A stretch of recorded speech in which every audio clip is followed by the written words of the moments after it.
Parfait. Écoute, je sais que tu as beaucoup été impliqué dans la Société canadienne de psychologie, l'association, surtout l'Association des psychologues de la Colombie-Britannique. Tu as assuré la présidence de cette association-là pendant quelques années. Et puis, tu milites aussi depuis longtemps pour un meilleur accès, un accès accru aux services de santé mentale, tant en Colombie-Britannique qu'au Canada. Et puis, tu es auteur d'un bouquin qui est celui-ci, The Illusion of Control, ou l'illusion du contrôle, que j'ai évidemment lu, et qui porte, puis là je résume un peu à ma façon, peut-être un peu maladroite, mais qui porte sur les défis de la vie, et puis comment s'y adapter. Donc on va commencer, si tu veux bien, par le début. Peut-être que tu pourrais nous dire un peu, en fait, peut-être tu pourrais nous résumer l'idée derrière ce livre-là. Bon, euh, j'ai pensé là-dessus et pour moi, il y a deux raisons en général, deux raisons plus larges là, pour pourquoi que je l'ai écrit. Numéro un, c'est à mon âge, on pense avoir un, un héritage intellectuel ou professionnel. C'est important pour savoir qu'on n'a pas gaspillé sa vie. Et je l'écris même dans un chapitre dans mon livre de l'écrivain Manson, qui est très bon, mais pas psychologue, mais il comprend bien la nature humaine. Et comme ça, je voulais avoir quelque chose qui reflète vraiment qu'est-ce que je suis, qu'est-ce que j'ai appris. Et je me sentais un petit peu coupable d'aller en retraite et toutes mes idées, toutes mes expériences, mes Mhm. connaissances, ils vont devenir prisonniers dans ma tête. C'est pas correct. Il faut partager. C'est OK. peut-être pas humble de le dire, mais c'est comme ça. Est-ce Et que tu est-ce que deuxièmement, comme, Oui, oui, vas-y, excuse-moi. et deuxièmement, comme chercheur, tu le sais parce que tu es dans le même domaine, pour les articles, il y a vraiment le pain et le beurre là, de notre profession. Faut être concis, avoir une idée ou deux idées, pas trop de mots, et tu n'as pas la chance de vraiment expliquer d'où tu viens et où tu veux aller avec ça. C'est juste une petite affaire, là, un petit carré. Et comme l'étudiant, il se plaignent des fois quand j'essaye d'expliquer comment une idée est utile et transférable à beaucoup de domaines différents, comme la politique, la médecine, la philosophie, la religion. Et pour quelques-uns, c'est trop de détails et tu ne peux pas raconter une histoire au complet. Mais là, c'est un livre où j'avais eu la chance d'écrire quelque chose que je voulais vraiment avec beaucoup de détails pour expliquer d'où ça vient mes sources, les expériences, comment je vois le grand ensemble. C'est ça. Mhm. Mhm. Mais qu'est-ce que tu voulais accomplir? Je comprends sur le plan personnel, mais qu'est-ce que tu voulais que les gens retiennent ou apprennent de ce livre-là? Ben, avant tout, c'est que il y a beaucoup de raisons pourquoi on se répète. On fait des erreurs de répétition. C'est aussi la biologie en arrière de ça, l'apprentissage à l'enfance. Et comme ça, on fait des erreurs ou des mauvais ajustements. Parce qu'on ne comprend pas qu'il faut toujours questionner, réapprendre, essayer quelque chose de nouveau. Et une des idées les pires dans ça, c'est un petit peu expliqué avec qu'est-ce que j'appelle le sous-titre, que Mhm. les gens pensent beaucoup plus que c'est leur job de changer les autres. Et si les autres changent, on va être mieux. Mhm.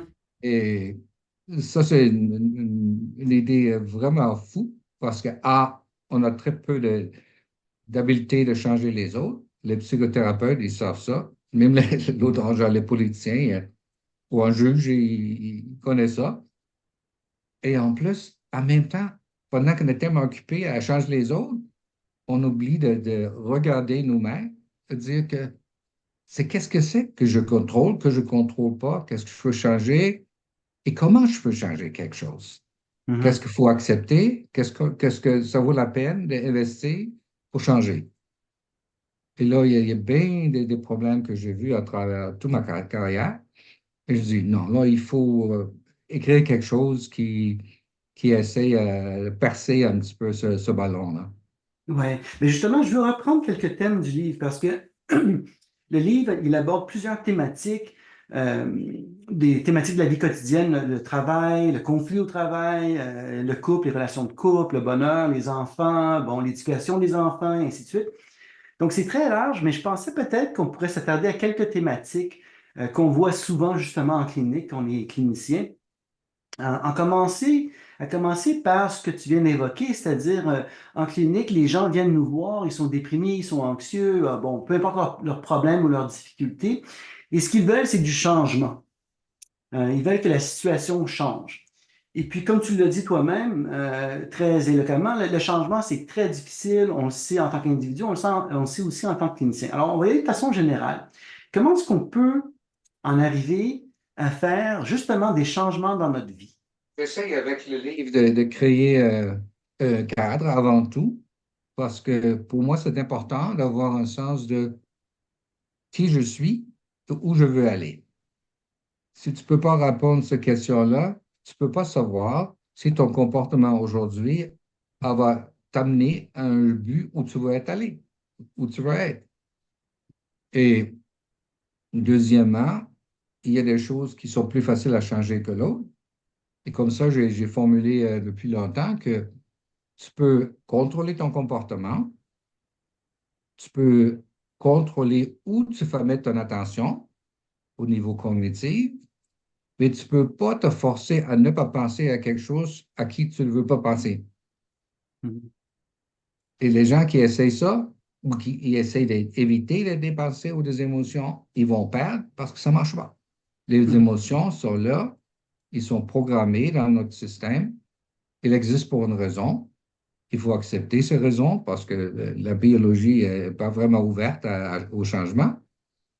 Et quand tu comprends ça, ça devient un petit peu plus facile.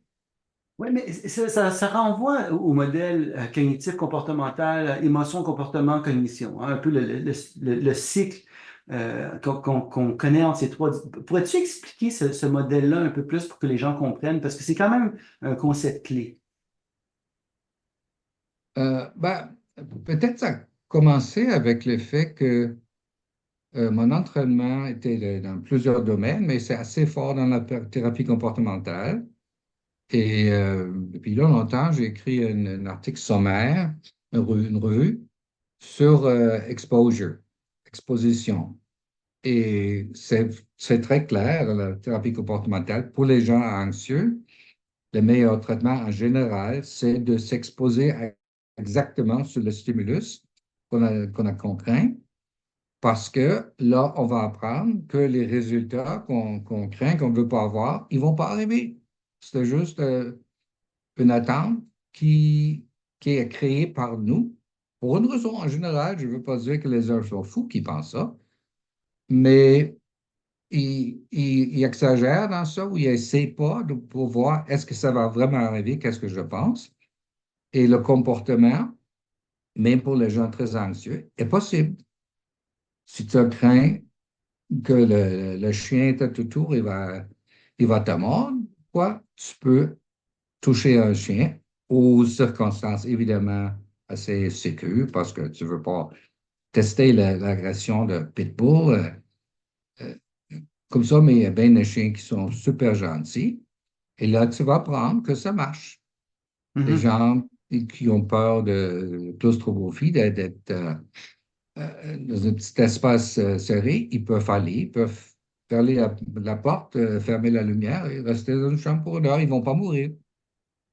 Et le moment où tu apprends ça, tu as appris que ton peur, ton anxiété était là pour une raison, c'était pour te protéger. Sauf que dans cette situation-là, tu n'as pas besoin de la protection parce que le risque n'est pas là où le risque est tellement bas, ou même aux situations où il y a un risque qui est réel, c'est la probabilité de résultat négatif qui est très, très bas.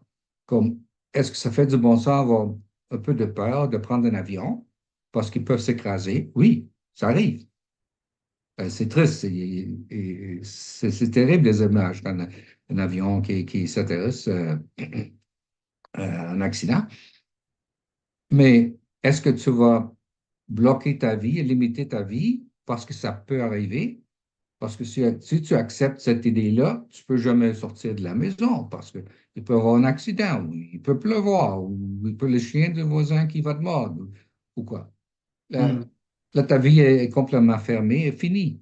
Hmm. Est-ce que tu dis que dans ce modèle émotion, comportement, cognition, la porte d'entrée, c'est toujours le comportement?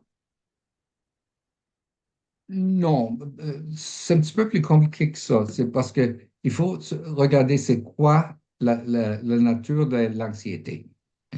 Dis donc, si tu as peur de conduire avec ton auto à travers un pont, je ne veux pas être dans ton auto quand tu conduis avec ce peur-là sur le pont. Mhm, mhm, C'est bien trop dangereux. mhm, Mais si tu peux assurer que cette exposition au stimulus n'est pas dangereux, là, il faut le faire. mhm. Dis donc, un concept fou, mais il y a des cas reportés dans les journaux. Quelqu'un a peur de chocolat. OK. C'est bizarre. J'aime le chocolat. Mais là, tu peux faire une expérimentation. Tu persuades la personne d'essayer de manger un petit peu de chocolat pour expérimenter. C'est quoi le résultat? Mhm, Ça, c'est même un grand plaisir. mhm, Comme thérapeute, je l'ai fait avec les clients avec un peur de claustrophobie. On les a mis dans une toilette, porte pas barrée. On était dehors, le thérapeute, un étudiant et moi. Et le client ou la cliente, dans ce cas-là, était là pour 10-15 minutes, juste pour apprendre que ses battements cardiaques, ils vont monter parce qu'elle a peur d'être seule dans ça. Et peut-être la porte va bloquer ou quoi. Mais après un bout de temps, ça va ralentir. Il y a une explication physiologique, biologique pour ça. C'est inévitable que tu ne peux pas continuer avec cet autre battement cardiaque pour longtemps. Comme ça, le moment où tu apprends que ça se réduit automatiquement, là, tu as fait une expérience nouveau qui vaut beaucoup de la peine. On mhm. dit, ah, c'était une peur qui était peut-être raisonnable au commencement, mais finalement, j'en ai pas besoin. Donc, le Ça changement, marche assez vite et des fois. c'est ça, mais le changement, ça veut dire que pour arriver à un changement, la première étape, c'est, si je comprends bien, de changer, d'essayer un nouveau comportement, de se donner l'occasion d'apprendre en lien avec ce nouveau comportement-là. C'est un peu ce que tu dis, hein? Donc c'est quoi Aussi, le rôle il des faut émotions savoir. là-dedans? Parce que souvent, les gens disent, ah, mais moi, je veux parler de mes émotions, je veux parler de mes émotions. Est-ce que c'est voué à l'échec? Non, parce qu'il faut intégrer la connaissance de plusieurs théories. C'est pas juste Mhm, théorie comportementale, c'est déjà chargé de juste comportemental à comportemental cognitif. Mais aussi, je suis beaucoup, j'ai suivi la thérapie de Stephen Haynes, Acceptance and Commitment Therapy, mhm, parce que lui, il explique que on peut pas éviter les émotions. Et le plus qu'on essaie d'éviter, le plus juste le processus d'éviter devient le problème.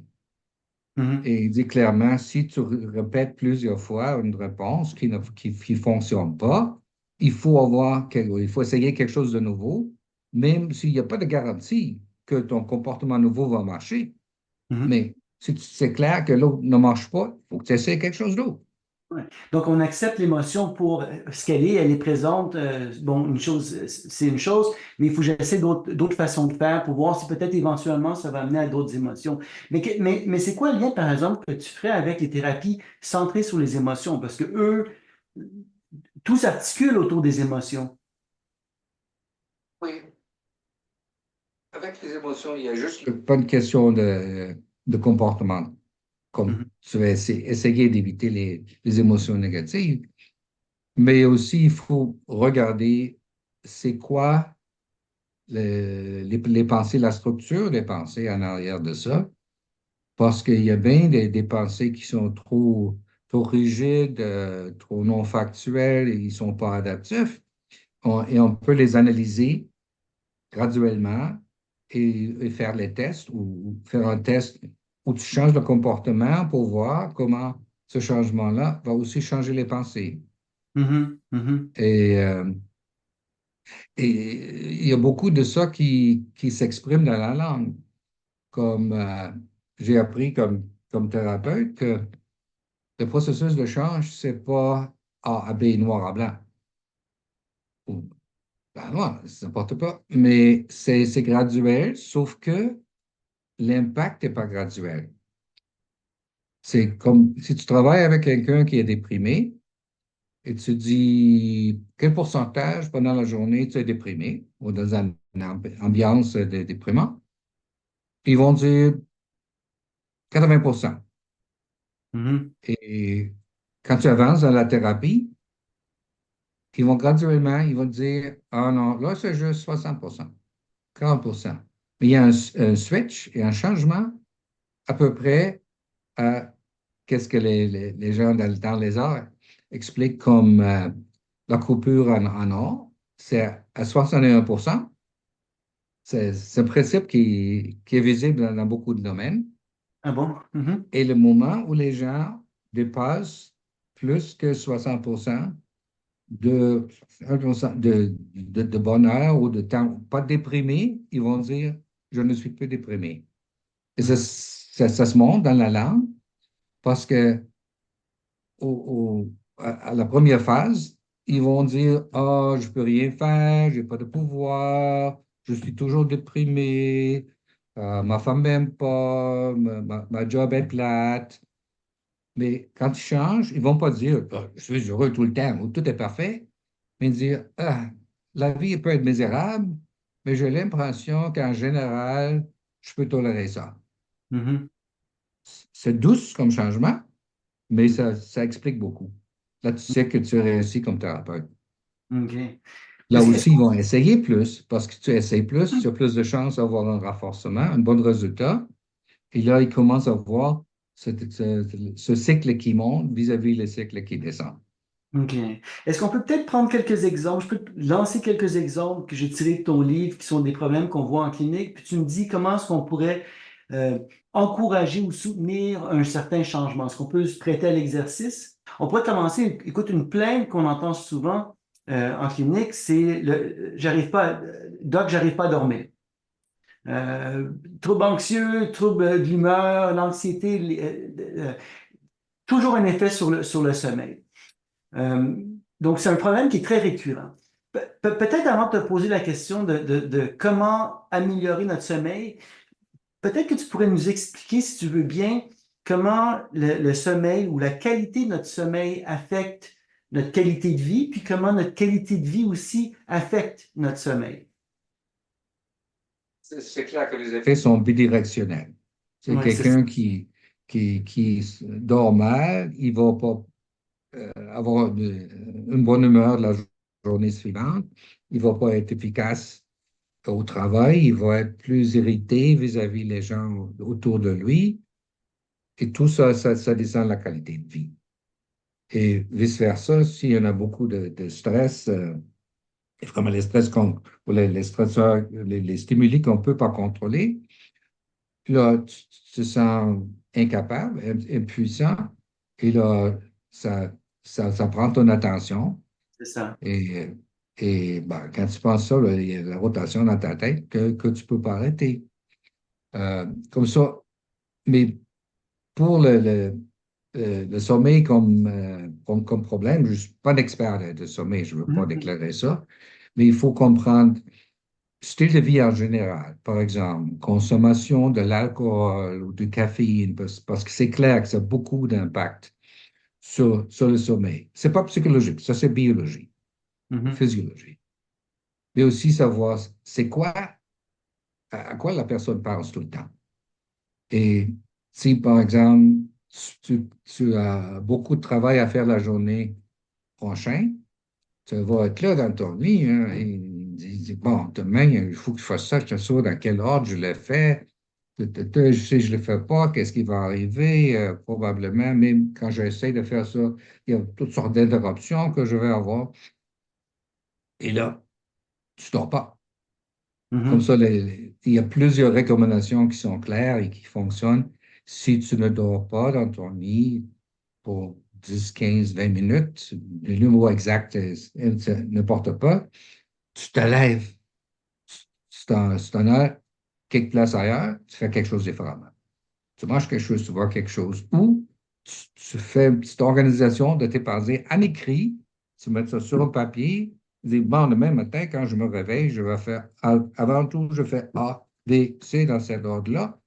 Au le moment où tu as organisé ça, peut-être tu peux retourner dans ton lit parce que là, tu sais quoi faire la journée après. Et tu sais que le moment où tu arrives, là, parce que c'est clair. J'ai fait mon travail. Mhm. Ou des fois, quelqu'un qui va faire quelque chose qui est créatif, plus artistique, ou un psychologue qui va écrire un rapport.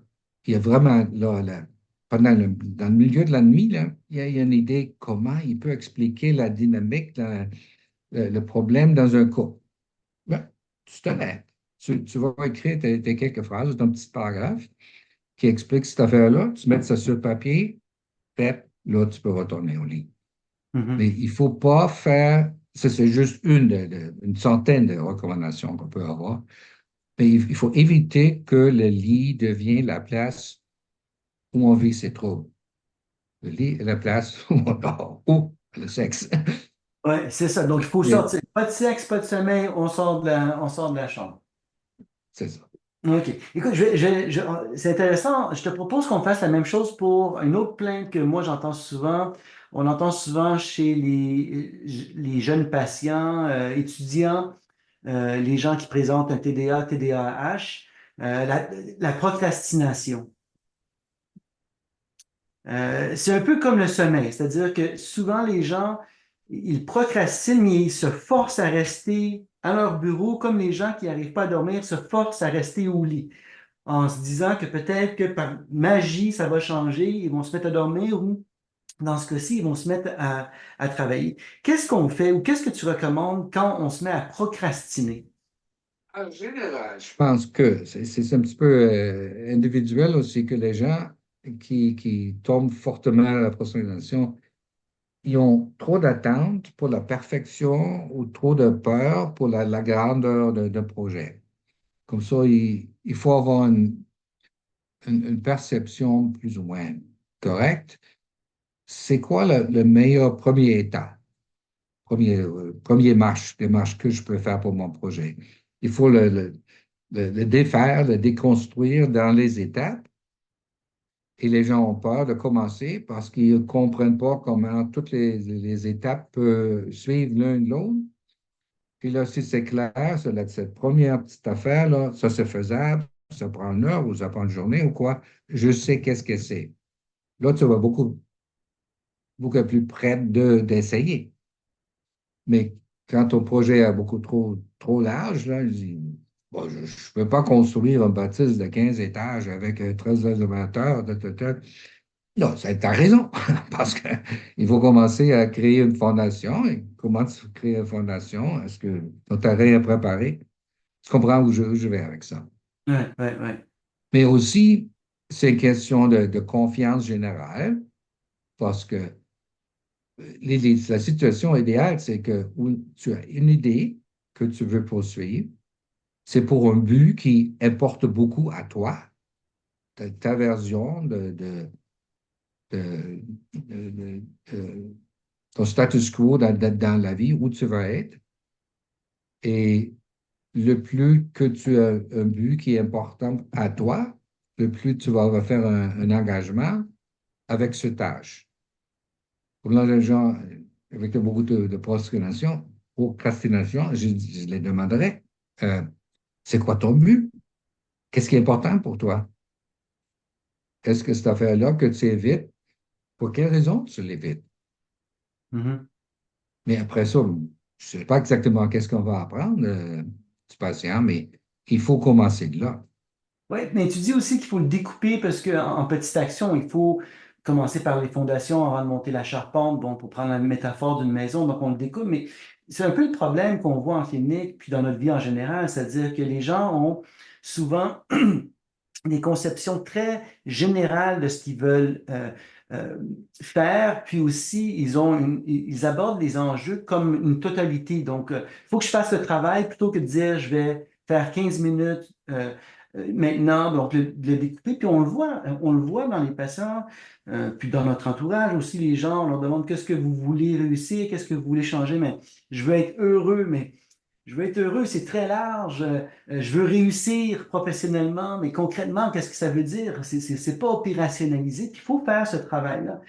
Je veux être en santé, non? Je veux avoir une vie saine. Puis là, je me permets un parallèle avec la question du poids corporel, parce que tu as une chapitre dédié au poids corporel. C'est ça, et puis tu parles de toi-même aussi, tu parles de ce que tu as remarqué en clinique.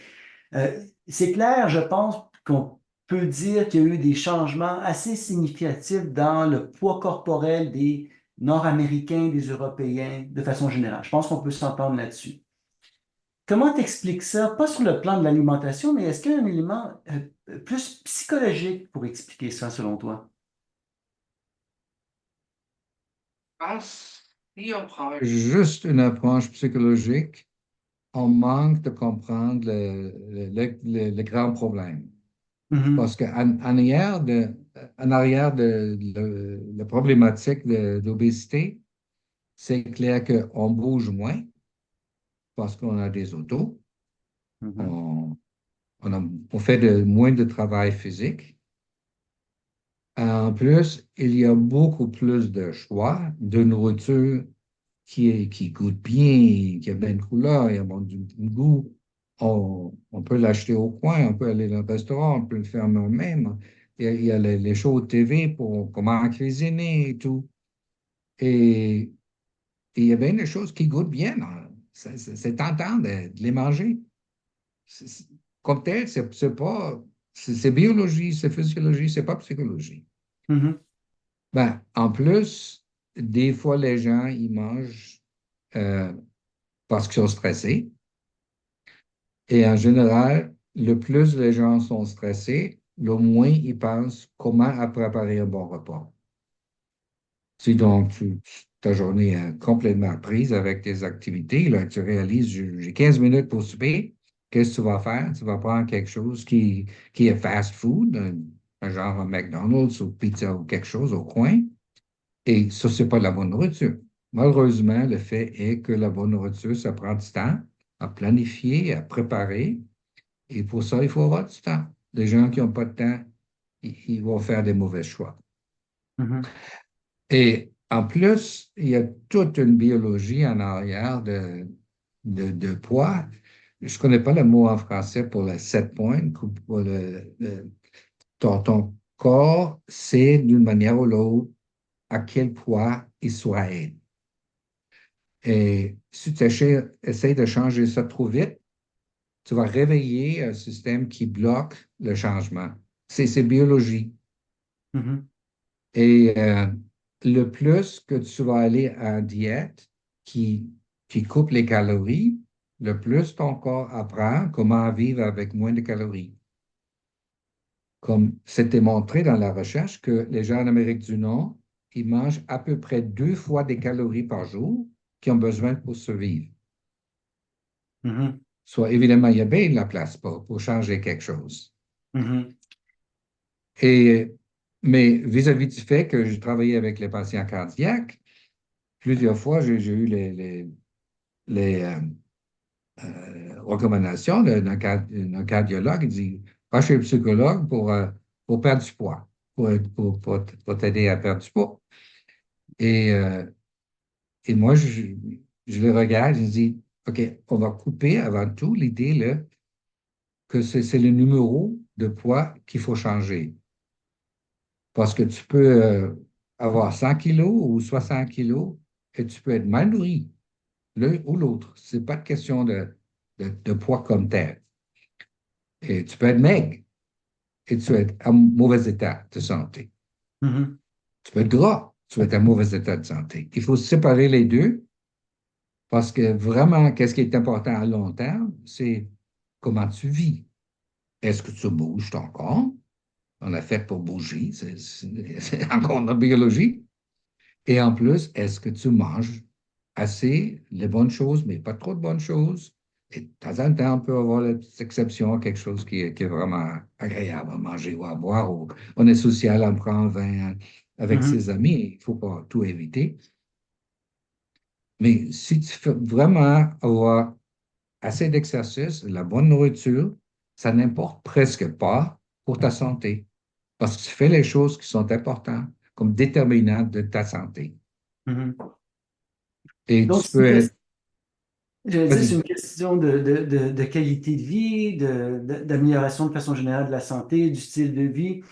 Euh, Est-ce que c'est encore légitime de parler de... C'est une question bizarre, parce que, mais je la pose quand même. Est-ce que c'est encore un objectif louable que de vouloir promouvoir un poids santé, la perte de poids? Parce que je pose la question parce qu'on entend beaucoup parler du mouvement Fat is Beautiful.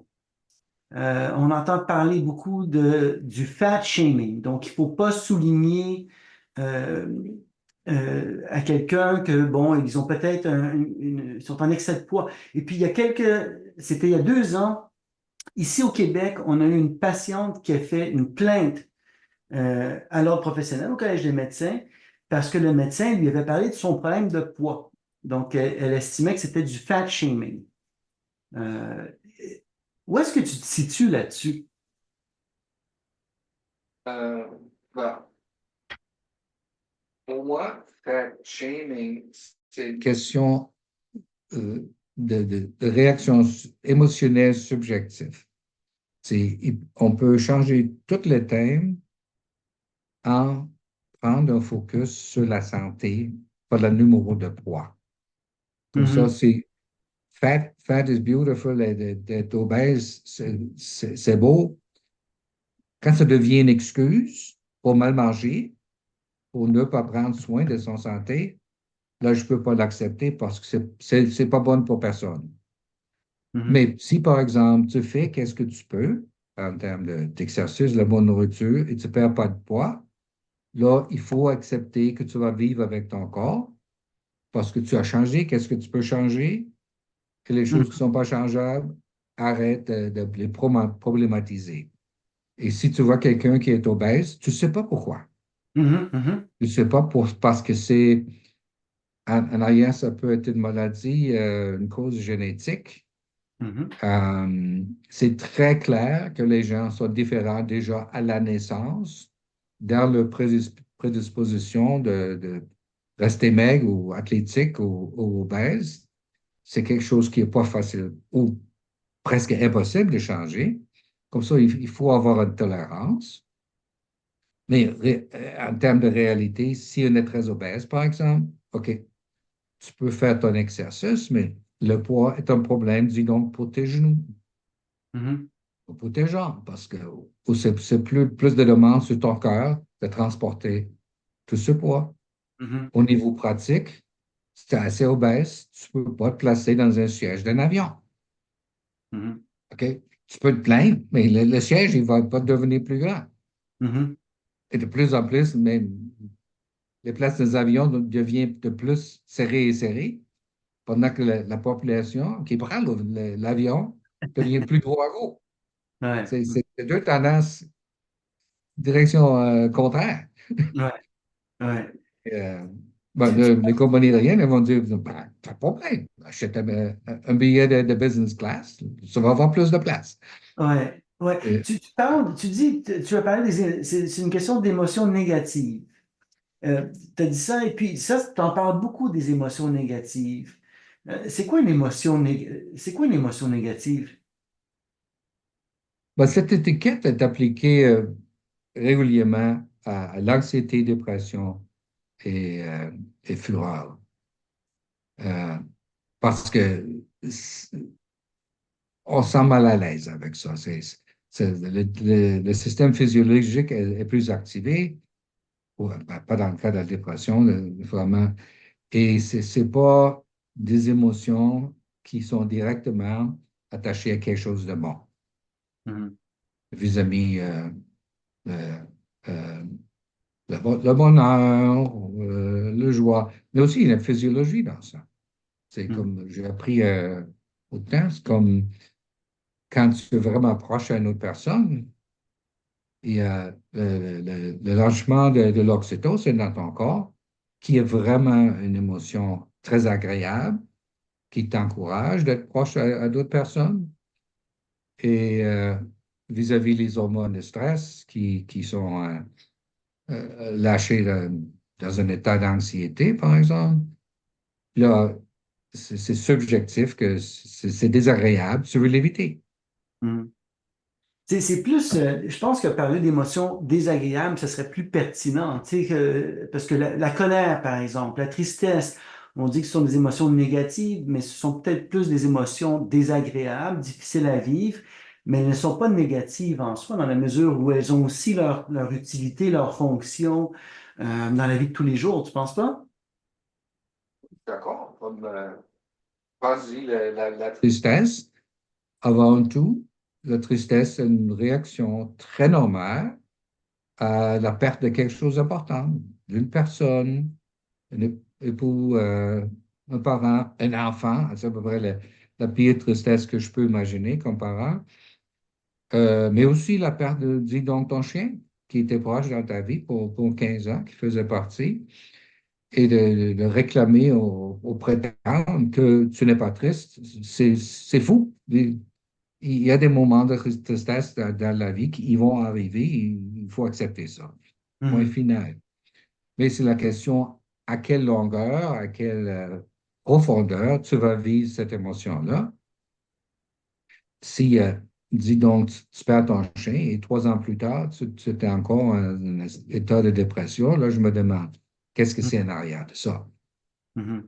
Et, Donc, le bonheur, c'est pas le bonheur, c'est pas éviter les émotions négatives. non, c'est complètement différent. Ils sont indépendants, pas mal. Ouais, c'est ça. C'est quoi le bonheur? Qu'est-ce qui amène le bonheur? Parce que dans ton livre, tu parles des rules of morality, les règles de la morale. Tu parles de l'importance des nouvelles expériences. Selon toi, qu'est-ce qui amène, puis là, j'imagine que tu puises dans ta vie personnelle, mais dans ta clinique aussi, qu'est-ce qui a fait que les gens arrivent à atteindre un certain niveau de bonheur? Euh, Encore, je retourne un petit peu à quelque chose que j'ai dit avant, c'est que si tu as un plan vraiment pour ta vie, ça va, quand je meurs, là, et les gens vont parler de moi, qu'est-ce qu'ils vont dire? C'était quelle sorte de personne, ça? Et moi, je vais être la personne qui va exploiter son potentiel, qui va être un, dis donc, père de famille responsable, qui a supporté tous les membres de sa famille et qui a fait une contribution pour sa communauté en termes de volontaire pour quelque chose. Si tu fais ça, ça c'est ton concept, une vie bien vécue. Et le moment où tu fais des petites étapes qui t'amènent à ce but-là, c'est une bonne raison pour expérimenter la bonne heure. Mhm. Parce qu'il y a une cohérence dans tout ça. Tu vois comment tu approches à ton but, même si tu n'arrives pas à la but, mais c'est un but qui vaut la peine d'avoir. Mhm. Et en général, c'est pas mal clair. Une réponse naturelle, pas mal réflexive, et comme j'ai dit avant, explicable même en biologie ou en physiologie, c'est que juste passer le temps avec quelqu'un que tu l'apprécies, que tu aimes, c'est quelque chose qui traduit dans un sens de bonheur. Mhm. Et de plus en plus, malheureusement, c'est un sujet complètement différent, mais il y a beaucoup plus de gens aujourd'hui qui sont seuls. Le COVID a accéléré ça. Il y a beaucoup plus de séparations, euh, les mariages qui se défont. Et c'est pas au niveau subjectif quelque chose que les gens veulent avoir. En Mhm. général, on est fait être social comme être humain. Et oui, on peut s'adapter à passer le plus de temps d'être seul, mais en principe, on veut être social. En même temps, on arrive avec tout notre bagage de notre enfance, notre adolescence. Tu as une citation dans le livre que j'aime beaucoup. Tu dis, votre cerveau, c'est comme du velcro pour les expériences négatives, mais Teflon pour les expériences positives, hein. Donc, c'est comme si on était réfractaire à de nouveaux bonheurs, de nouvelles activités agréables, mais tout ce qui était déception, colère, tristesse, ça semble coller plus. Comment est-ce qu'on fait pour se départager de ça, justement, pour avoir un regard nouveau sur ce qui nous entoure, sur notre vie? Ouais, la citation, c'est pas moi. Je Je n'ai pas sais, inventé je sais, mais cette je l'ai beaucoup aimé quand expression. même. Je l'ai prêté de quelqu'un d'autre. Et pour moi, c'est beaucoup basé sur le fait que les mauvaises émotions, ils provoquent beaucoup plus de réactions physiologiques et ça crée un changement dans le système, dans le réseau des neurones. Et le plus que tu as une autre expérience comme ça, il y a une réactivation de cette prédisposition qui renforce le fait que ça existe. C'est une vieille idée dans la psychologie que je suis certain que tu connais de euh, Donald Hebb, à notre Mhm. département, à notre université. Et c'est pour ça que je recommande beaucoup dans mon livre que les gens essayent de faire quelque chose de nouveau pour créer d'autres réseaux neurones qui sont en compétition avec les négatifs. Comme ça, les négatifs peuvent se cacher un petit peu plus en arrière, dans l'ombre, et tu peux jouir les nouveaux, qui peut-être sont plus positifs, plus agréables, qui augmentent ta qualité de vie. Mhm. Donc, l'idée, c'est de dire, au cours de notre vie, il y a des systèmes de communication, comme un peu des chemins qui se font dans notre cerveau. Et puis, on tombe presque automatiquement, ou on réactive automatiquement ces schémas-là ou ces systèmes-là en créant de nouvelles activités, en s'exposant à de nouvelles expériences. Ça nous permet de créer des nouveaux chemins C'est ça. qui peut-être seraient plus positifs, puis qui ferait que ceux qui sont plus négatifs, pour prendre des termes, seraient moins réactivés. Mais tu sais, je sais que tu t'es intéressé à la maltraitance, à l'enfance. Tu parles des adverse childhood events, donc des événements traumatisants ou de l'adversité chez les enfants, parce que ça a un impact très, très, très significatif. Il se crée des connexions qui sont très difficiles à taire et à désactiver. Oui, encore, c'est quelque chose que j'ai découvert assez récemment, dis donc 5 ans, 10 ans. Je n'ai pas fait trop attention avant. Donc, depuis, on a Freud dans nos vies professionnelles, on sait que l'enfance est importante, mais lui, il donne une explication plus psychologique, émotionnelle que biologique. Mais il faut vraiment comprendre, et ça a des implications extraordinaires quand et pourquoi ces événements adverses vont avoir une influence négative dans nos vies. Mhm, Et il y a un article que j'ai écrit avec un collègue à mettre l'emphase sur les premiers 2 ans de la vie et déjà commencer à la grossesse. Parce que là, il y a une croissance de ce réseau de neurones dans le bébé. Et pendant les premiers 2 ans, il y a une croissance extraordinaire des neurones, des synapses, des connexions dans le cerveau. Et l'enfant va décharger, se débarrasser des connexions qui ne sont pas réutilisées. Ils vont réutiliser ceux qui sont présents tout le temps. Comme ça, tu apprends que ton environnement physique est pas sécure. Il n'y a personne qui est là pour toi quand tu dépasses une phase anxieuse ou il n'y a personne qui est là pour te nourrir quand tu as faim. Là, si c'est une expérience comme ça qui se répète, là, tu vas créer un réseau de neurones qui te fait croire que le monde est pas sécure. Et le moment où il y a un stimulus qui va dans cette direction-là, là, tu déclenches ta disposition de croire que le monde n'est pas là pour moi. Je suis seul, j'ai raison d'avoir peur, je ne peux pas me fier aux autres. Et, et là, ce réseau est réactivé, est rebâti et fortifié. Ça devient comme une autoroute. Quand tu penses comment je peux aller vite de Montréal à Québec, tu prends l'autoroute. Tu ne prends pas le petit chemin de campagne qui est même pas pavé. Mhm. Et ça, c'est une autoroute, dans ce cas-là, que tu vas suivre, sauf que c'est l'autoroute qui t'amène à croire que le monde n'est pas pour toi. Mhm. C'est tout ça. C'est C'est non puissant.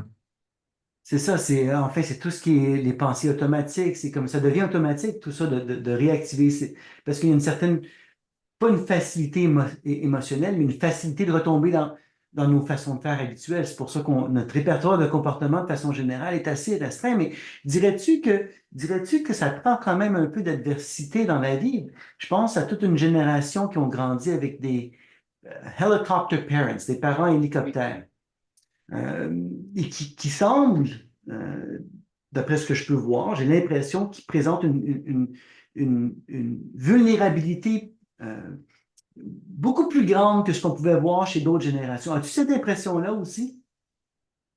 Oui. C'est clair qu'il faut avoir une balance entre une vie stable dans le niveau de famille ou l'environnement où tu es, mais aussi avoir les défis de temps en temps. Comme ça, je ne voudrais jamais avoir un étudiant qui travaille avec moi qui n'a pas un vécu. Je ne veux pas avoir la personne qui n'a jamais eu un travail partiel ou qui, qui n'a pas souffert. Je ne veux pas qu'il cherche les grosses souffrances. Ce n'est pas nécessaire que tu deviens alcoolique juste pour prouver que tu peux battre l'alcoolisme. Mais si tu n'as jamais eu un moment difficile, comment tu peux comprendre un autre qui, qui va à travers quelque chose? Mhm. Et c'est nécessaire que l'enfant tombe des fois, se fait mal. C'est nécessaire qu'ils vont apprendre que les parents vont au travail et ils ne vont pas être là tout le temps. Mais en même temps, c'est nécessaire qu'ils savent que tu retournes après ton travail, qu'il y a le rythme. Et, il f- pour les enfants, il faut apprendre à réguler ses émotions qui vont arriver.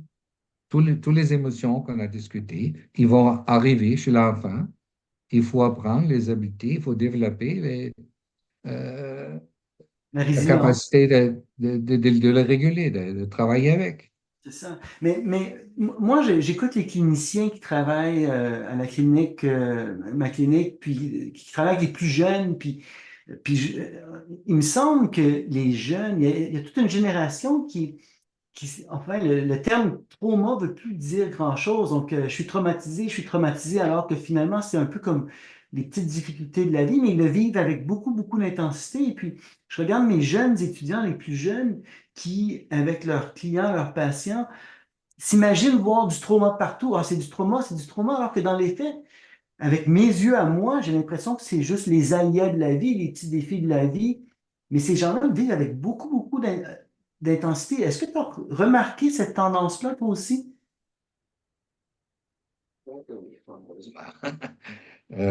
Pour moi, un vrai trauma, c'est quelque chose qui est rare, Exact. qui nous arrive sans préparation, dit comme une tempête extraordinaire ou un accident d'auto ou la perte d'un enfant. Euh, et tu peux pas appeler quelque chose traumatique qui a juste une petite adversité de la vie, comme ton auto ne marche pas le matin parce que la batterie est vide. Ça, c'est pas un trauma. Ouais, non, mais on l'entend, par C'est exemple, clair, mais j'ai eu une mauvaise note. Je suis traumatisé, j'ai un trauma. Mon patron m'a dit non, je peux pas avoir congé vendredi, c'est un trauma. Euh, j'ai été grondé par mes parents, c'est un trauma. C'est comme si on perdait le sens du mot trauma, qui devenait un peu galvaudé, puis que les gens étaient constamment à fleur de peau, avec peu de résilience ou peu de capacité à gérer l'adversité. Puis on le voit dans les universités, incidemment, parce qu'on parle beaucoup de safe space. J'imagine que c'est la même chose à l'Université de la Colombie-Britannique, c'est-à-dire que les étudiants, il semble que, par exemple, le fait d'être exposé juste à d'autres idées, ça crée un trauma, et puis là, ça leur prend des safe spaces. Moi, j'ai vu des environnements, des universités, des étudiants à l'université, où, parce que supposément, euh, ils ont vécu un trauma parce qu'ils avaient été exposés à un autre point de vue. On les invitait à venir dans une salle et on leur donnait des cahiers à colorier avec des crayons, comme des enfants, comme des enfants. J'ai un collègue qui m'a parlé d'une salle safe space où on remettait des peluches, des toutous, teddy bears. Euh, c'est difficile de comprendre ce qui se passe. Je ne sais pas si toi, tu peux m'éclairer sur cette notion de trauma, de safe space qui est quasiment infantilisante. On comprend bien dont tu parles. Euh, c'est devenu un petit peu plus récemment que c'était quelque chose qui est important dans ma vie vis-à-vis du fait que j'ai pris ma retraite il y a 6 ans, hein, comme ça. Mais quand je parle à mes collègues, ils disent il y a de plus en plus des avances comme ça. Comme je me souviens, on avait une examination à l'université qui s'appelait le Comprehensive. Mhm, Et une partie de ça, c'était un examen verbal, pas écrit. Et là, les étudiants étaient en proteste parce que c'était tellement épeurant de voir ça, de parler avec les collègues. Et moi, je pense en général, je suis raisonnablement progressif, mais là, je suis un petit peu dinosaure parce que j'ai argumenté que c'est nécessaire d'entraîner la capacité de répondre, même à la question difficile, sans préparation. Parce mhm, que si tu es psychologue, tu vas comme expert à la cour, tu ne peux pas savoir d'avance c'est quoi la question qui vont te poser. Il faut être capable de répondre et tu as le choix tu peux dire que je ne sais pas ou je ne l'ai pas compris moi-même ou tes étudiants, ils vont te demander les questions dans la classe que tu ne peux pas répondre ou qui sont difficiles. Mais en même temps, j'ai trouvé que si je suis vraiment honnête et consistant, il y a quelqu'un qui me demande quelque chose et je dis, je ne sais pas, mais là, je vais retourner dans mon bureau, je vais faire mon travail. Et de la prochaine classe, je vais retourner dans la classe, je dis, je ne savais pas la réponse pour ta question la dernière fois, mais j'ai fait mon travail, j'ai fait ma recherche et la réponse est ta, ta, ta. C'est impressionnant pour les étudiants mhm. d'avoir ça. Mais en tout cas, finalement, les étudiants ont gagné. On n'a plus d'examen oral, même si moi j'étais contre ça. Je n'ai pas gagné cette élection-là, cette décision-là. Mais ils sont moins préparés parce que, dans un sens, ils sont trop protégés. Comme il y a des Ouais, c'est ça. parents qui ne veulent pas que les enfants ont un bicycle parce qu'ils peuvent tomber et se faire mal. Oui, tu as Mhm, raison.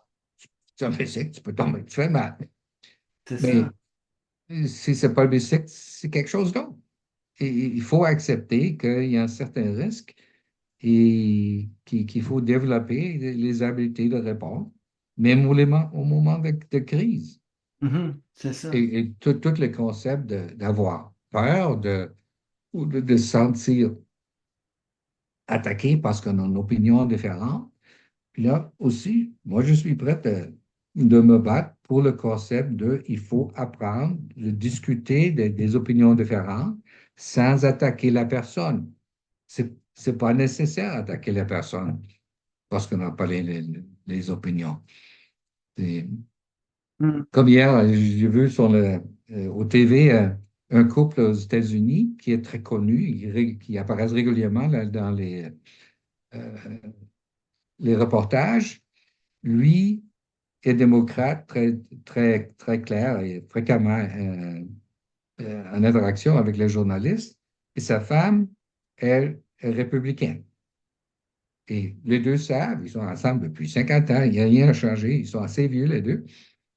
Et c'est vraiment agréable de voir comment ils sont capables de se respecter, de s'aimer, mais avoir des opinions différentes sur le niveau de politique. mhm. Pour moi, c'est même un plaisir. C'est plate de discuter avec quelqu'un de la politique quand toutes les opinions sont pareilles. Bon, la conversation va être vite faite.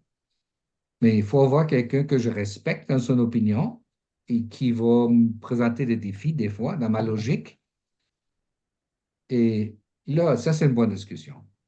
Ouais, c'est ça, Tant mais c'est pis. comme ça qu'on améliore notre point de vue, notre pensée, en la mettant en mots, en confrontant nos idées à d'autres personnes. C'est pas en fonctionnant en silo, alors que maintenant, ça semble de plus en plus le cas qu'on fonctionne en silo. Puis, je reviens avec la question du trauma puis cette vulnérabilité, parce qu'il y a une autre tendance, puis je pense qu'elle est peut-être liée à celle-là, c'est la tendance, puis là, je vais faire le point avec ton livre, parce que dans ton livre, tu parles de conflict prone personalities, les personnes qui ont une propension, qui ont une personnalité et une propension, une inclinaison vers le conflit.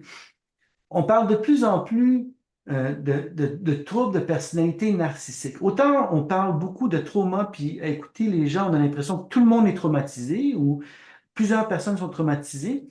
Autant on parle tellement de troubles narcissiques. On voit sur les médias sociaux, est-ce que votre conjoint est un trouble narcissique? Est-ce que votre femme a un trouble narcissique? Donc c'est omniprésent. Moi, j'ai l'impression que un explique un peu l'autre, c'est-à-dire que si tout le monde se dit traumatisé, sensible, ben, ça prend un abuseur, puis qui mieux que la personnalité narcissique? On sait que la prévalence du trouble narcissique, elle est très petite, hein, 0,5%, corrige-moi, peut-être 1%, 2%, pas beaucoup plus que ça, là. Il y a des études qui vont un peu plus haut. Donc, c'est pas très présent.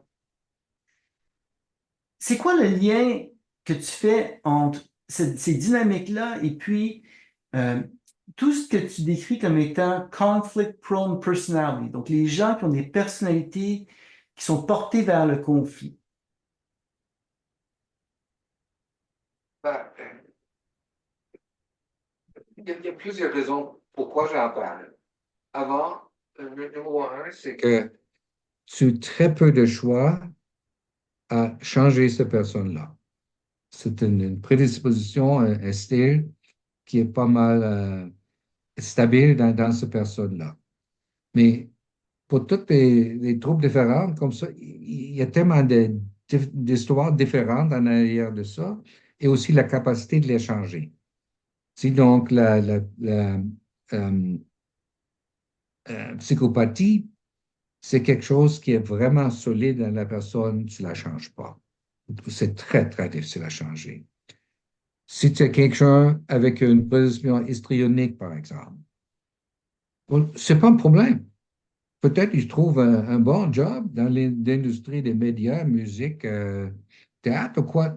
Ça peut être un plaisir d'être autour de quelqu'un comme ça. Ça peut être du fun. Ou si tu as le borderline, il y a fréquemment, pour une longue période de temps, il n'y a aucun problème parce que la vie est stable. Le moment où la vie est instable, il y a quelqu'un qui veut rejeter cette personne-là. Là, il y a une explosion parce que toutes ces insécurités cachées en arrière, ils vont sortir. Mais pour les narcissistes, c'est quelque chose que tu peux le regarder, tu peux faire les blagues là-dessus, tu peux les éviter. Tu n'as pas besoin d'être proche à quelqu'un comme ça. Et en général, pour moi, les gens qui sont plus bien ajustés, ils vont éviter les gens narcissistes. Comme ça, moi, j'ai un radar que le moment où les gens ils parlent trop d'eux-mêmes ou utilisent trop de mots catégoriques, là, tu perds la crédibilité avec moi. Tu dis, oh, je suis le meilleur psychologue du pays. Je dis, prouve-le. Comment Mhm, tu le sais? Ça, ça sortit une réaction de non-acceptance dans moi. mhm. Mais, Et, mais et pour moi, quand tu regardes dans les vieux catalogues de maladies, là, on a lâché ça, pour moi, il y a trois sortes de gens. Et j'admets tout de suite que le moment où tu catégorises les gens dans très peu de groupes, c'est primitif, c'est brut, c'est rough. Mais il y a des gens bien ajustés, ils connaissent leurs émotions, ils sont capables de réguler leurs émotions, ils sont capables d'avoir des relations positives, ils produisent quelque chose dans la vie. Et la deuxième catégorie, c'était l'axe numéro un dans le vieux DSM, ce sont les gens qui souffrent, les anxiétés, les dépressions, les psychoses. Mais en général, ils savent qu'ils souffrent et c'est pas quelque chose que nécessairement devient un problème pour toi. Si c'est un membre de famille qui est impliqué, oui, Ça t'affecte comme personne. Mais pour les troubles de personnalité, sont les gens, par définition, qui ne savent pas que c'est un problème. C'est pour ça qu'ils n'ont aucune motivation de changer. Et là, c'est ton job à toi d'apprendre c'est quelle sorte de personne ça. Si eux, ils ne veulent pas changer, ta job devient de reconnaître et de dire, est-ce que je veux faire travailler avec cette personne-là ou est-ce que je veux marier cette personne-là ou est-ce que je les évite? Mhm. Et en général, les gens, ils vont réagir de la même façon sur une personne avec une personnalité comme ça. Ils vont sortir d'une partie ou de discussion dans le département, ils disent, c'était bien bizarre, le bizarre de la personne ABC, et ils savent pas quoi faire avec. Pour moi, ça, c'est un signal d'éviter cette personne-là, ou au moins garder ma distance pour que je comprenne c'est quelle sorte de personne et qu'est-ce que je peux faire avec, qu'est-ce que je veux faire avec, et aussi pour accepter le principe que je ne vais pas être capable de le changer. C'est pas probable. Mhm. Essaye Mais de- il y a des problèmes, il y a des fois où le problème, c'est pas l'autre personne et sa personnalité, c'est nous. Comment est-ce qu'on fait la différence? Parce que là, j'ai l'impression qu'on dit, on peut avoir un regard objectif, dire, bon, la personnalité de cette personne-là, bon, on peut présenter certains défauts, bon, d'accord. Est-ce que je veux vivre ou endurer euh, la présence d'une personne comme ça? Mais on externalise beaucoup en disant ça, parce que des fois, c'est nous le problème. Donc, il ne faut pas non plus que ça devienne une carte blanche pour dire, mais c'est tout le temps l'autre personne et sa personnalité, alors que moi, ben, je suis la victime dans tout ça, où je suis pas tenu responsable des dynamiques interpersonnelles outre mesure. C'est vraiment l'autre personne. Comment est-ce qu'on fait la différence? Ben, la méthode que je dirais que tu peux utiliser, ce serait de vraiment là, demander des questions plus ou moins rationnelles, comme dans le sens que est-ce que j'ai des amis? Est-ce que les gens autour de moi, est-ce que les gens sont capables de m'apprécier comme ami ou comme partenaire dans une relation long terme? Si tu changes de partenaire tout le temps, pour moi, c'est un signal qu'il faut se demander la question, est-ce qu'il y a quelque chose avec moi qui prévient que l'autre personne veut rester avec moi? Comme ça, si tu n'as pas d'amis, même si tu essayes, il y a une raison. Hmm. Il faut sensibiliser un petit peu pour ça. Ou si tu ne réussis pas dans ton travail, tu changes de job tout le temps ou il te laisse aller, pourquoi? Est-ce que c'est une manque de compétences? C'est un conflit de personnalité entre l'équipe et moi? Euh, mais ça prend une personne particulière pour accepter de se demander ces questions-là. Et par définition, les gens avec les troubles de personnalité comme ça, ils se ne demandent pas ces questions-là. Mhm, Ils mhm. vont aller et dire, oh non, c'est la faute des autres que moi, je ne fonctionne pas. Mais Et est-ce que ça veut dire qu'avec, quand on est avec des gens qui pourraient présenter ces traits-là ou ces caractéristiques-là, il n'y a pas grand-chose à faire. Je fais le pont avec tous les mouvements radicaux, le fanatisme religieux. Maintenant, on a le wokisme qui est très présent dans les universités, qui est un peu comme un fanatisme religieux. Est-ce que ça veut dire que c'est impossible d'établir un consensus? Est-ce qu'il faut renoncer à communiquer, à trouver des terrains d'entente? Est-ce que c'est faisable même de pouvoir se parler quand un des partis est si polarisant, polarisé et radicalisé? bon, si tu veux vraiment pas, tu peux fréquemment, pas toujours, éviter les personnes comme ça, parce que c'est juste trop de trouble de s'engager avec ça. Mais aussi, que tu peux faire, je trouve ça très agréable quand les journalistes le font en public, il faut prendre le temps de les écouter et dire pourquoi tu penses ça? D'où ça vient? C'est quoi ta source d'information? Est-ce que, et quand je vois les inconsistances dans leur logique, là, je les présente, les inconsistances. Je dis, comment tu peux dire que tu es même membre d'un parti politique qui, qui choisit tout le temps le droit de prendre ses décisions, qui cherche la liberté, mais en même temps, tu veux dicter aux femmes qu'ils ne peuvent pas un avortement. Ça, il y a le contraste. Là, tu cherches liberté, là, tu refuses la liberté.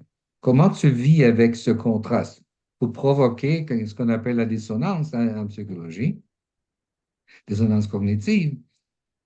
Et quand tu peux réveiller ça peut-être, là, il y a une petite place là où tu peux mettre un clou dans le système, un crochet, mais les gens qui pensent comme ça, ils s'entourent aussi avec l'autre gens qui sont comme ça.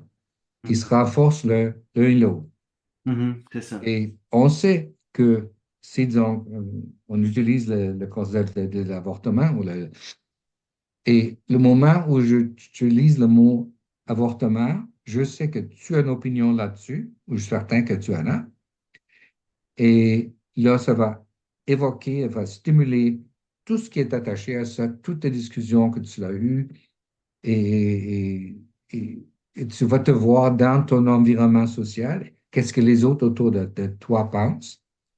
Et tu ne peux pas changer une position ou une mode de pensée dans une personne qui est en conflit avec les réseaux sociaux de cette personne-là. Parce que tu vas perdre tout ton réseau. Mais être accepté par ton réseau est important. Comme ça, tu suis qu'est-ce que les autres dans ton réseau pensent et font, comment ils fonctionnent. Mhm. Mais Et comment ça... malheureusement, les Oui. médias, ils sont brillants.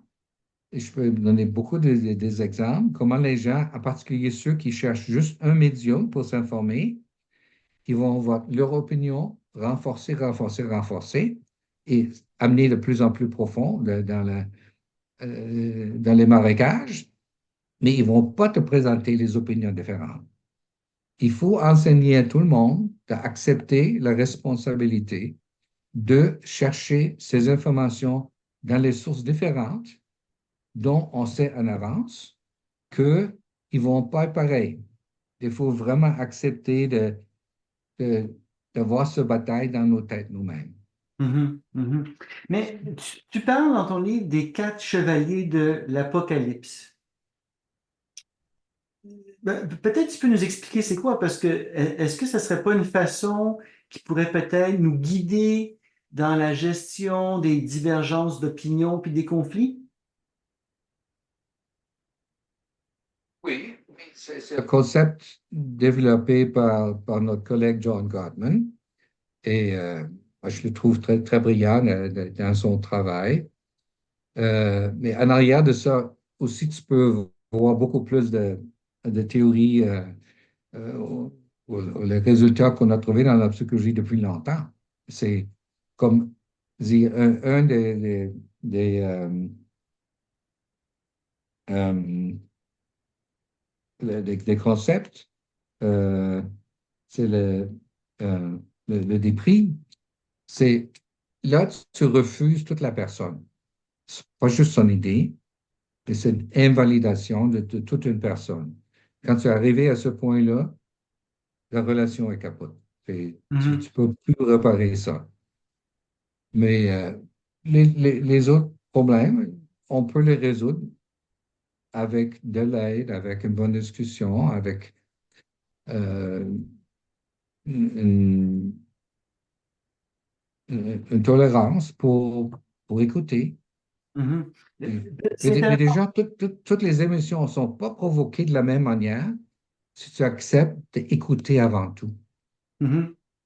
Et aussi, à expliquer à l'autre personne que qu'est-ce que tu as compris. Si toi, tu as dit ça, j'ai compris ça. Est-ce que ça, c'est vraiment qu'est-ce que tu veux dire?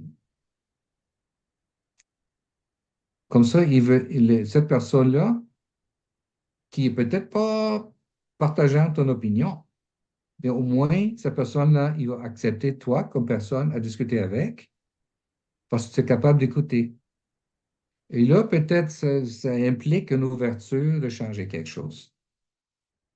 Mais c'est juste une bataille et tout de suite, ce mot provoque une émotion dans l'autre. Il y a un processus de montage des émotions et devient de plus en plus primitif. Et on sait en psychophysiologie le plus que tu es activé physiologiquement, le plus primitifs sont tes modes de pensée. Tu n'es plus capable d'avoir les conditions nuancées, sophistiquées. Ça prend un système physiologique assez relaxé. Mhm. Est-ce qu'on pourrait dire, parce que là j'écoute ce que tu dis, est-ce qu'on pourrait dire que dans toute situation de conflit, que ce soit dans un couple ou avec des gens qui ont des idées différentes, on devrait avoir un seul objectif légitime, c'est celui d'écouter et puis de reformuler. Si on parle, ce serait de ne viser qu'à créer un doute, pas plus, pas à convaincre, mais juste de créer un petit doute. Et si jamais il y a du mépris, il n'y a rien à faire. C'est la même chose. John Gottman, c'est un peu ce qu'il dit, puis tu le dis toi aussi. Il peut prédire avec un taux de succès phénoménal quels couples vont rester ensemble, quels vont se divorcer, en observant plusieurs facettes de leur comportement. Mais l'élément principal, c'est le mépris. Quand il y a du mépris, c'est foutu. Tu l'as dit toi-même. Est-ce que ça serait une bonne façon de dire ça? Il faut écouter, reformuler à la limite. Si on parle, c'est juste pour planter une petite semence, pour créer un doute. Et s'il y a du mépris, ben, on prend nos jambes à notre cou et puis il n'y a rien à faire, on évite la personne. Moi, c'est important de toujours considérer c'est quoi mon but. Est-ce Ouais. que j'interagis une autre personne parce que je veux faire quelque chose ensemble avec cette personne-là? Peut-être tu peux travailler dans un garage de réparation d'auto avec un collègue qui a une opinion politique différente que toi. Pour moi, c'est pas nécessaire que vous n'êtes pas capable de travailler ensemble. Mhm. Mais si tu es absolument convaincu, il faut que tu changes ton épouse et elle n'a pas le goût d'être changée par toi, là, tu vas probablement créer une situation à l'autre qui va montrer qu'il y a un manque de respect et finalement, tu refuses toute la personne. Et ça, c'est le dépris qui indique que la relation, il n'y en a pas. Mhm. C'est comme dans une bonne relation, comme j'ai des amis avec qui je joue aux cartes, on fait des petites blagues et on dit des choses des fois qui sont vraiment, ils apparaissent négatifs dans un autre contexte, mais de temps en temps, on peut faire ça avec des amis. Et même eux, ils vont dire que juste le fait que tu es capable d'exprimer ça dans une situation personnelle, ça veut dire que tu crois dans moi, tu es prêt de donner de feedback. Ça renforce la relation. Mhm. Et il Mhm. faut avoir cette relation-là. Mhm. S'il n'y a pas de respect, là, tu es pas mal paralysé. C'est ça, c'est ça. Écoute, Wolfgang, je regarde le temps qui file, il va falloir s'arrêter. Je vais mettre dans la description un lien vers ton bouquin. Est-ce que je peux te laisser le mot de la fin avant de te remercier? Ah, je te remercie pour me donner la chance d'expliquer tout ce que je voulais expliquer parce que, comme j'ai dit, c'est rare que tu aies la chance de vraiment expliquer quelque chose en détail, à montrer comment les choses interagissent l'un avec l'autre et comment tout ça s'est développé dans une personne à travers un de mes entraînements. Mhm, mhm. Écoute, c'est moi qui te remercie. Je te souhaite une bonne continuation avec la retraite. Puis c'est certain qu'on va se reparler. Merci, merci encore une fois, Wolfgang. Bienvenue, c'est très agréable.